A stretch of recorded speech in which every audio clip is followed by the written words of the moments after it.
नमस्कार दोस्तों, मेरा नाम है महेंद्र। क्वांटिटी नहीं क्वालिटी कंटेंट के साथ आपका एक बार फिर से स्वागत है आपके अपने YouTube channel GK tips by Mahendra Bugalia पर। जैसा कि आपको पता है अपन प्रतिदिन सुबह 6 बजे करंट अफेयर की क्लास लेते हैं, जिसमें उस दिन के करंट अफेयर को डिटेल एनालिसिस के साथ कवर करते हैं। उसी कड़ी में आज है 2 जनवरी 2024 और आज का जो इंपॉर्टेंट करंट अफेयर है उसको अपन इस सेशन के अंदर डिटेल एनालिसिस के साथ कवर करेंगे। तो चलिए बिना किसी देरी के क्लास को शुरू करते हैं। पहला क्वेश्चन क्या है? इसरो ने वर्ष 2024 में पहला सैटेलाइट किस नाम से लॉन्च किया है? तो इसरो ने 2024 का अपना पहला सैटेलाइट का लॉन्च कर दिया है न्यू ईयर के दिन। उसका नाम रखा गया है एक्सपोसेट। क्या एक्सपोसेट? ये एक्सपोसेट की फोटो है। क्या एक्सपोसेट से क्या रिसर्च होगी, कैसे इसको लॉन्च किया गया, पूरा मैटर अगली स्लाइड पे अपन समझते हैं। भारतीय अंतरिक्ष अनुसंधान संस्थान, जिसको इसरो बोलते हैं, इंडियन स्पेस रिसर्च ऑर्गेनाइजेशन ने 1 जनवरी 2024 को सुबह 9:10 पर अपने रिसर्च सैटेलाइट एक्सपोसेट सैटेलाइट को श्री हरिकोटा के सतीश धवन अंतरिक्ष केंद्र से सफलतापूर्वक लॉन्च कर दिया है। तो इसके अंदर 2-3 चीजें आपको ध्यान रखनी है। 1 जनवरी 2024 एक तो याद रखना है, एक सैटेलाइट का नाम याद रखना है एक्सपोसेट। कहां से लॉन्च किया? श्री हरिकोटा के सतीश धवन अंतरिक्ष केंद्र से लॉन्च किया है। यह सैटेलाइट इसरो के PSLV C58 रॉकेट से लॉन्च किया गया है। इसको 3 स्टार लगा लो। एग्जाम में ऐसे ही क्वेश्चन पूछे जाते हैं इस चैप्टर में से। सैटेलाइट है, कोई भी सैटेलाइट है, उसको किस व्हीकल से लॉन्च किया गया?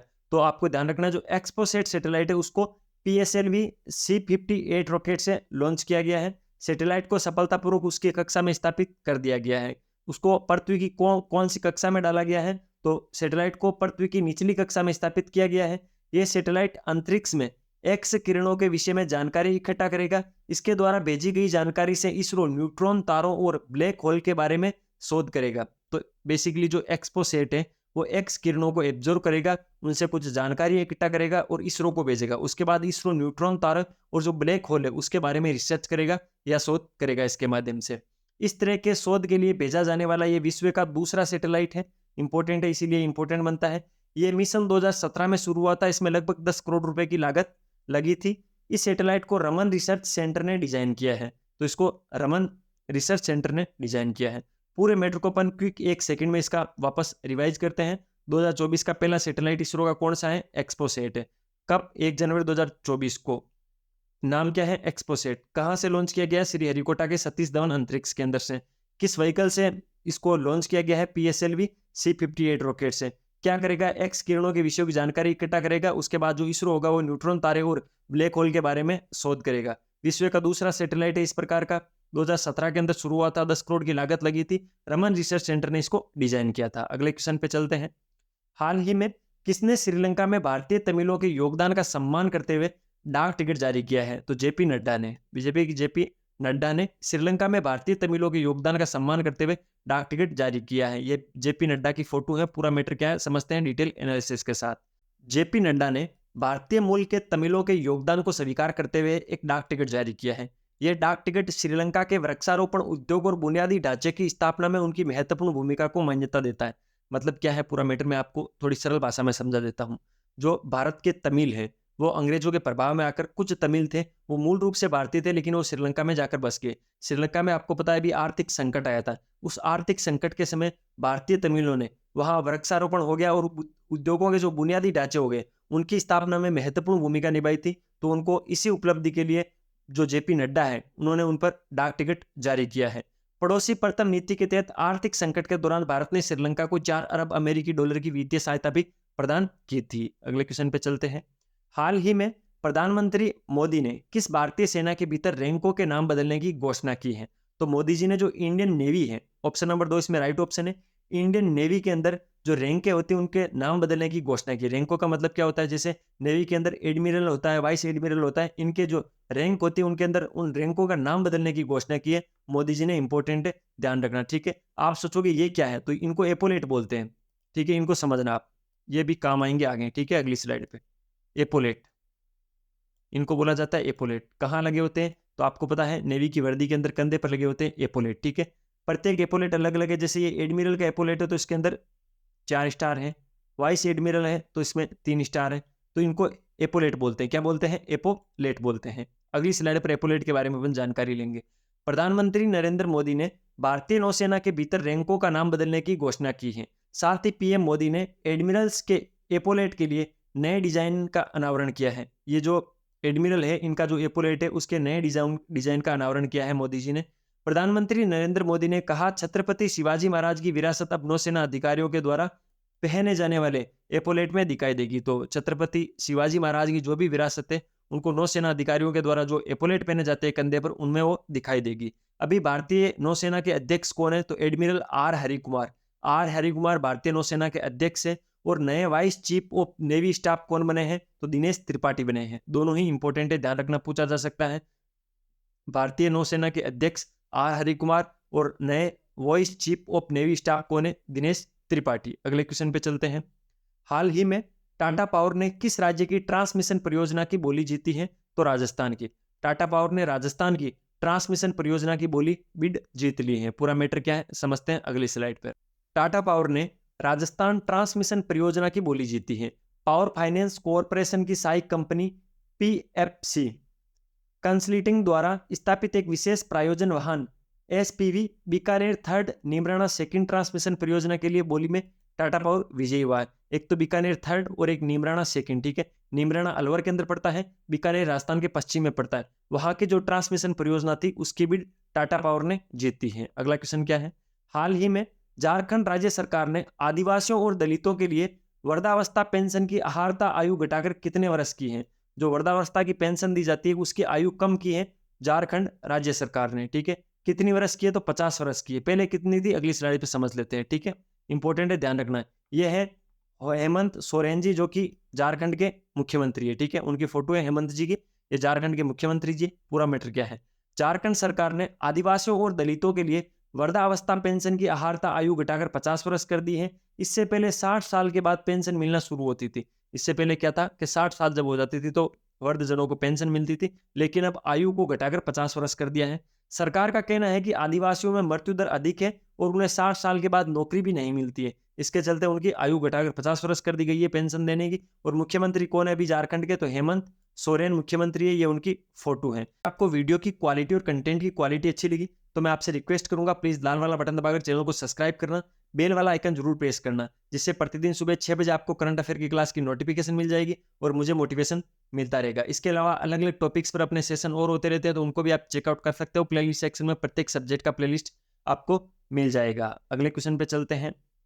केंद्र सरकार ने किस क्रम के वित्त आयोग का गठन किया है? ये क्वेश्चन आज ही नहीं, आगे आने वाले 5 सालों में इंपॉर्टेंट रहेगा कि केंद्र सरकार ने किस क्रम के वित्त आयोग का गठन किया है। तो केंद्र सरकार ने 16वें वित्त आयोग का गठन कर दिया है। इससे पहले 15वां वित्त आयोग कार्यरत था, जिसके अध्यक्ष कौन थे? ठीक है, तो उसके अध्यक्ष थे एनके सिंह, ठीक है। वर्तमान में क्या सिनेरियो है उसको अपन समझते हैं।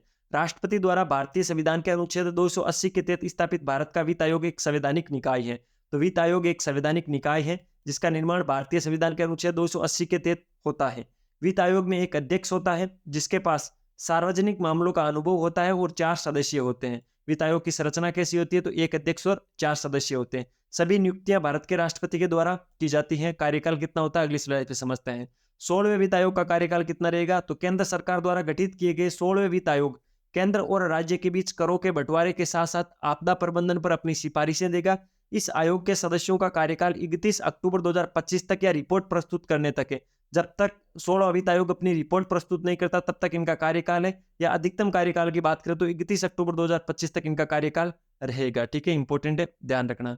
केंद्र सरकार ने 16वें वित्त आयोग का अध्यक्ष किसे नियुक्त किया गया है? तो अरविंद पनगड़िया, डॉक्टर अरविंद पनगड़िया को 16वें वित्त आयोग का अध्यक्ष बनाया गया है। यह अरविंद पनगड़िया जी की फोटो है। अगले क्वेश्चन पे चलते हैं। उससे पहले जो अरविंद पनगड़िया जी हैं उनके बारे में कुछ आपको मैं इंपॉर्टेंट पॉइंट बता देता हूं। अरविंद पनगड़िया जनवरी 2015 से अगस्त 2017 तक नीति आयोग के पहले उपाध्यक्ष रह चुके हैं। तो इनको इस कार्य का अनुभव है। 2015 से 2017 तक नीति आयोग के पहले उपाध्यक्ष रहे। इसके साथ ही पिछले दिनों G20 मीटिंग के दौरान उन्होंने भारत के शेरपा के रूप में काम किया है। तुर्की में 2015 में, चीन में 2016 में और जर्मनी में 2017 की अध्यक्षता के दौरान G20 की मीटिंग में भारतीय टीम का नेतृत्व भी कर चुके हैं अरविंद पनगड़िया जी, ठीक है। अगले क्वेश्चन पे चलते हैं। केंद्र सरकार ने 16वें वित्त आयोग का सचिव किसे नियुक्त किया है? तो ऋत्विक रंजनम पांडे। ऋत्विक रंजनम पांडे जो है वो 16वें वित्त आयोग के सचिव है। जो अन्य 4 सदस्य हैं अभी उनकी नियुक्ति नहीं हुई है, कुछ दिनों में हो जाएगी, 2-4 दिनों में। तो जैसे ही होगी मैं आपको बता दूंगा। अगला क्वेश्चन क्या है? हाल ही में जारी स्वास्थ्य मंत्रालय के आंकड़ों के अनुसार बनाए गए कुल आयुष्मान कार्डों में लगभग कितने प्रतिशत महिलाएं हैं? मैं आपको एक चीज बता देता हूँ, करंट ही नहीं, आप इकोनॉमिक सर्वे पढ़ो, कुछ भी पढ़ो, योजनाएं पढ़ो, कुछ भी पढ़ो, लेकिन जो ये आयुष्मान कार्ड है और आयुष्मान जो योजना है, आयुष्मान भारत योजना है, उसके बारे में डिटेल में पढ़ लेना, क्योंकि अभी एक सर्वे भी हुआ था और बार बार खबरों के अंदर ये आ रहा है, तो ये पूछा जा सकता है किसी भी दृष्टि से, योजना की दृष्टि से पूछा जा सकता है, करंट की दृष्टि से पूछा जा सकता है। क्वेश्चन क्या है कि जो भी स्वास्थ्य मंत्रालय ने जो आंकड़े जारी किए हैं उसके हिसाब से कुल आयुष्मान कार्डों में लगभग कितने प्रतिशत महिलाएं हैं? तो 49, 49% महिलाएं हैं। ये जो आयुष्मान भारत योजना है वो कौन सा मंत्रालय देखता है? स्वास्थ्य और परिवार कल्याण मंत्रालय देखता है। आरंभ कब हुई थी? 1 अप्रैल 2018 को आरंभ हुई थी। होता क्या है इसके अंदर? तो ये फोटो जो मैंने लगाई है इंपॉर्टेंट है, ध्यान रखना है। आयुष्मान भारत प्रधानमंत्री जन आरोग्य योजना पूरा नाम है, आयुष्मान भारत योजना भी इसको बोलते हैं। 10 करोड़ जरूरतमंद परिवारों को लाभ मिलेगा। 5 लाख रुपए प्रति वर्ष मुफ्त इलाज मिलेगा। प्राइवेट और सरकारी अस्पतालों में होगा कैशलेस इलाज। 50 करोड़ लोगों को सीधा फायदा होगा। ठीक है, तो इंपॉर्टेंट है, ध्यान रखना, स्वास्थ्य को लेकर ये योजना है। इसके जो भी अभी वर्तमान के अंदर आंकड़े हैं उनको आप याद कर लेना। अगला क्वेश्चन, हाल ही में दुनिया का दूसरा सबसे बड़ा वैश्विक इस्पात उत्पादक कौन बना है? तो भारत। भारत दुनिया का दूसरा सबसे बड़ा वैश्विक उत्पाद देश बना है। ठीक है, अगले क्वेश्चन पे चलते हैं। हाल ही में किसने अग्निशमन सेवा और नागरिक सुरक्षा के महानिदेशक के रूप में पदभार ग्रहण किया है? तो विवेक श्रीवास्तव। विवेक श्रीवास्तव जी ने अग्निशमन सेवा और नागरिक सुरक्षा के महानिदेशक के रूप में अपना पद ग्रहण किया है। ये उनकी फोटो है विवेक श्रीवास्तव जी की। अगला क्वेश्चन क्या है? हाल ही में किस देश के राष्ट्रपति ने ब्रिक्स में शामिल होने के निमंत्रण को अस्वीकृत किया है? तो अर्जेंटीना। अर्जेंटीना के जो राष्ट्रपति हैं जेवियर माइली, उन्होंने ब्रिक्स में शामिल होने के निमंत्रण को अस्वीकार किया है। ये जेवियर माइली की फोटो है जो कि अर्जेंटीना के राष्ट्रपति हैं। अगला क्वेश्चन, हाल ही में किसने राजस्थान डीजीपी का अतिरिक्त कार्यभार संभाला है? तो राजस्थान डीजीपी का अतिरिक्त कार्यभार संभाला है उत्कल रंजन ने। उत्कल रंजन ने राजस्थान के अतिरिक्त डीजीपी का कार्यभार संभाला है। ये है उत्कल रंजन जी। राजस्थान को लेकर कुछ इंपॉर्टेंट फैक्ट आप याद रखना। राजस्थान में भी नए मुख्यमंत्री बने हैं जिनका नाम है भजन लाल शर्मा। 2 उप मुख्यमंत्री डिप्टी सीएम भी बने हैं, एक दिया कुमारी, एक प्रेम सिंह बेरवा। तो ये सारी चीजें आप ध्यान रखोगे। मंत्रिमंडल का भी गठन हो गया है जो कि राजस्थान के एग्जाम की दृष्टि से इंपॉर्टेंट है, बाकी अन्य राज्यों के एग्जामों में क्वेश्चन नहीं आएगा। राजस्थान के डीजीपी का अतिरिक्त कार्यभार संभाल रहे अभी उत्कल रंजन जी। अगला क्वेश्चन, हाल ही में किसे इंडियन ऑयल की अगली निदेशक के रूप में चुना गया है? तो रश्मि गोविल। रश्मि गोविल को इंडियन ऑयल की अगली निदेशक के रूप में चुना गया है। यह है रश्मि गोविल जी की फोटो। अगले क्वेश्चन पे चलते हैं। हाल ही में भारत के पहले पनडुब्बी पर्यटन का अनावरण कहाँ किया गया है? पनडुब्बी पर्यटन का मतलब आप समझते हो, पनडुब्बी है जो समुद्र में चलती है, यही है वो पनडुब्बी जिसको पर्यटन की दृष्टि से गुजरात के अंदर लगाया गया। तो ध्यान रखना है, गुजरात के अंदर भारत के पहले पनडुब्बी पर्यटन का अनावरण किया गया है। इंपॉर्टेंट है। अगला क्वेश्चन क्या है? हाल ही में किस देश ने मंगेजियांग नामक अत्याधुनिक महासागर ड्रिलिंग जहाज का अनावरण किया है? तो चीन। चीन ने मंगेजियांग नामक अत्याधुनिक महासागर ड्रिलिंग जहाज का अनावरण किया है। ये उसकी फोटो है। ठीक है, यहाँ पर आपको नाम भी इसका शायद दिख रहा होगा, मेंगजियांग इसका नाम है। ठीक है, अगले क्वेश्चन पे चलते हैं। हाल ही में किस राज्य के मुख्यमंत्री ने अभ्य हस्तम कार्यक्रम लॉन्च किया है? तो अभ्य हस्तम कार्यक्रम में वो तेलंगाना जो राज्य है उसके मुख्यमंत्री रेवंत रेड्डी जी है, उन्होंने लॉन्च किया है। ये है रेवंत रेड्डी जी जो कि तमिलनाडु के नए मुख्यमंत्री बने हैं। तो ये है क्या? अभ्य हस्तम। जब चुनाव चल रहे थे, अभी कुछ 1 महीने पहले चुनाव हुए थे, उस टाइम कुछ गारंटियां थी कांग्रेस सरकार की जो कि वहां के लोगों को दी गई थी। उन गारंटियों को पूरा करने के लिए अभ्य हस्तम नाम से एक एप्लीकेशन लॉन्च किया है जिसमें आगामी 6 तारीख तक रजिस्ट्रेशन होगा। उसके बाद वहां पर जो जो लोग एलिजिबल होंगे और जो जो उन्होंने वादे किए थे उनको पूरा करने का योजना कुछ ऐसी बनाएंगे, तो उसको अभ्य हस्तम नाम दिया गया है। अभ्य हस्तम कार्यक्रम में कहाँ पर है? ये तेलंगाना के अंदर लॉन्च किया गया है। रेवंत रेड्डी जी वहां के मुख्यमंत्री है, जो इनकी ये फोटो है, ये है वो, है ना। अगले क्वेश्चन पे चलते हैं। दुनिया की सबसे अधिक कमाई वाली भारतीय महिला एथलीट कौन है? तो पीवी सिंधु। पीवी सिंधु दुनिया की सबसे अधिक कमाई वाली भारतीय महिला एथलीट बनी है। अभी एक लिस्ट आई थी जिसके अंदर 25 नाम थे, उसमें 12वें नंबर पर नाम था पीवी सिंधु का। यह है पीवी सिंधु, बैडमिंटन की खिलाड़ी है और अच्छी कमाई करती है। ठीक है, तो ये था 2 जनवरी का इंपॉर्टेंट करंट अफेयर। वीडियो को पूरा देखने के लिए आपका बहुत बहुत धन्यवाद। अगर चैनल पे नए हो, वीडियो की क्वालिटी और कंटेंट की क्वालिटी पसंद आ रही है तो लाल वाला बटन दबाकर चैनल को सब्सक्राइब जरूर करना, बेल वाला आइकन प्रेस करना, जिससे प्रतिदिन सुबह 6 बजे आपको करंट अफेयर की क्लास का नोटिफिकेशन और मुझे मोटिवेशन मिलता रहेगा। बाकी अदर टॉपिक्स पर अपनी क्लासें आती है, उनको जरूर चेकआउट करना। बहुत ही शानदार कंटेंट मैं इस यूट्यूब चैनल पर आपको प्रोवाइड करवाता हूँ। मिलते हैं नए सेशन के साथ, तब तक अपनी पढ़ाई जारी रखो, स्वास्थ्य का ध्यान रखो। टेक केयर, जय हिंद।